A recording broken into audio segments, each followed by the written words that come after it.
our industry is, call it about $1 trillion, and it's an industry of tools. Computers, software, they're industry of tools.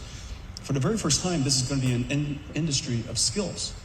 And you capture that phrase and you call it agents, but it's going to be for the very first time agents sitting on top of tools, agents using tools.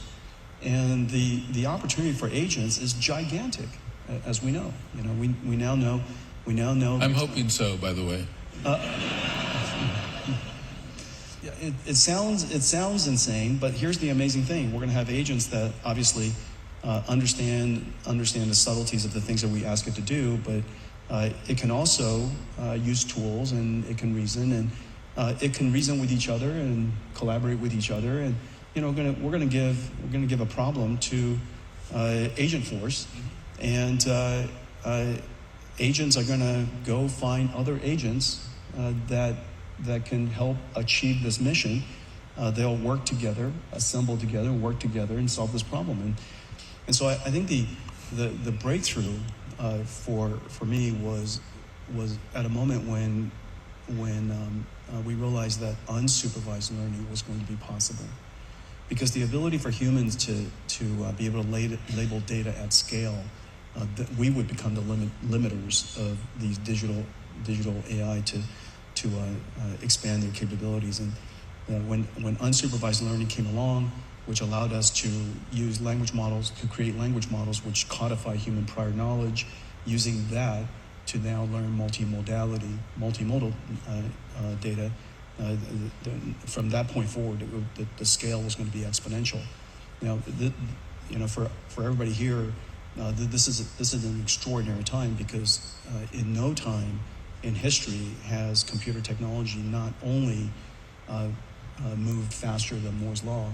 I mean, Moore's law, for example, over the course of a decade would be about 100x. We are probably advancing at somewhere near 100. That was our other neighbor in Hawaii, Gordon Moore. Oh, is that right? Great person, great leader. Great person. And so we're at a stage now, we're in an era now where we're moving way faster than Moore's law, and are arguably easily Moore's law squared.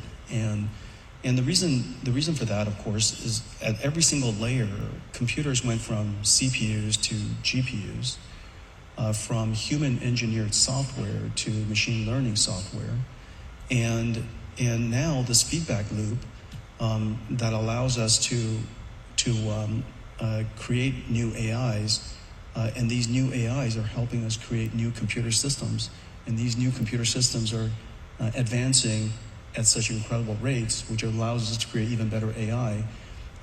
That feedback, that flywheel is really flying now, and so I think the progress that you're going to have with agents over the next year or two is going to be spectacular and surprising. The challenges that we have in front of us are many and worthy to be tackled right away.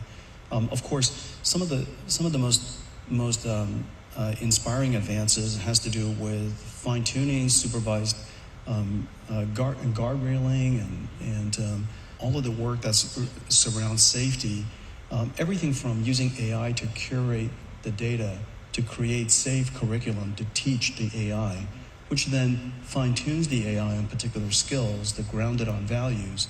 Then all of this wonderful AI technology to guardrail it, and guardrailing, and then reflection, using chain of thought to reflect on the quality of the answers that it's producing. It's no longer AI that's one shot producing information. It's now reasoning about, is the answer I'm generating sufficiently safe and proper, and is it the best possible answer I could be providing? It's reasoning with itself, and it's reflecting on the answers before it answers. And so I think the progress that we're making in safety is phenomenal. Isn't building an agent should not be some computer science fair project?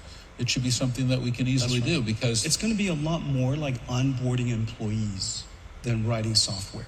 So I think the ambition of wanting to reinvent computing to create what we now know is such a great endeavor. So somewhere between the being inspired by all the stimulus, the incredible challenge ahead of us. It's kept us propelled, inspired, and fired up for a long, long time. And now here we are. We now have the instruments, the tools, this capability called artificial intelligence that goes solve all of those other problems that we've been excited about ever since we were kids.